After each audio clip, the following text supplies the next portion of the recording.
بسم اللہ الرحمن الرحیم۔ موقع پا کر میں نے نصارہ کو یہاں پیغام بھجوایا، اگر کوئی قافلہ شام کی طرف جانے والا ہو تو آپ ضرور مجھے اطلاع پہنچائیے تاکہ میں اس کے ساتھ چل سکوں۔ میں اس کے ساتھ شام چلا جاؤں۔ خوش قسمتی سے چند دنوں کے بعد شام کی طرف جانے والا قافلہ تیار ہو گیا۔ انہوں نے مجھے اس کی اطلاع کر دی۔ میں نے کوشش کر کے اپنی بیڑیوں سے اپنے آپ کو آزاد کرایا اور چپکے کے ساتھ شام پہنچ گیا۔ وہاں پہنچ کر میں نے دریافت کیا کہ عیسائیوں کے دین کے چاہنے والوں میں سب سے افضل لوگ کون ہیں۔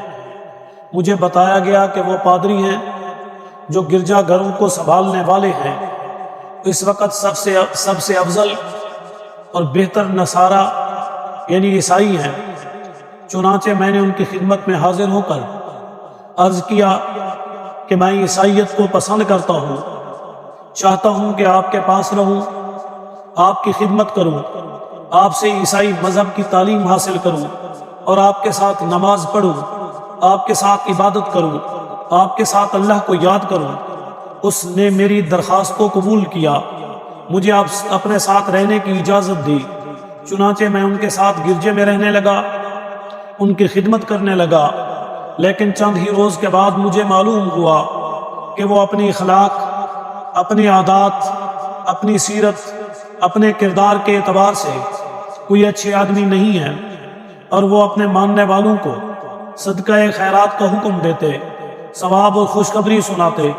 جب راہ خدا میں خرچ کرنے کے لیے لوگ انہیں مال دیتے تو وہ سب کچھ اپنے لیے جمع کر لیتے، فقراء اور مساکین کو اس میں سے کوئی حصہ نہ دیتے، یہاں تک کہ آہستہ آہستہ ان کے پاس اتنی کافی مال جمع ہو گیا کہ ان کے پاس رہنے والے سب لوگ محروم ہوئے اور ان کے پاس سونے کے مٹکے بھرے ہوئے تھے۔ ان کا یہ رویہ دیکھ کر مجھے ان سے شدید نفرت ہوئی۔ کچھ دنوں کے بعد جب ان کا انتقال ہوا، نصارہ اس کی تجہیز اور تکفین کے اندر اپنے لیے کفن اور دفن کو تیار کرنے لگے، اور پوری کوشش کے ساتھ یہ سب کچھ انہوں نے کیا، اور میں نے انہیں سب کچھ بتا دیا کہ یہ ایک ایسا انسان تھا جس نے جو کچھ بھی جہاں سے ملا صدقہ اور خیرات سب کچھ جمع کیا، یہ مٹکے بھر دیے، اس کا حکم دیا، اور یہ سب کچھ انہوں نے جمع کرنے کے ساتھ ساتھ اس کے مستحقین کو، ضرورت مندوں کو اس سے محروم کیا۔ آج وہ ضرورت مند اور محتاج پائی پائی کے پیاسے ہیں، بھوکے ہیں، اور ان کے پاس کوئی چیز کھانے اور پینے کے لیے نہیں، اور ان کے پاس سونے کے مٹکے بھرے ہوئے ہیں۔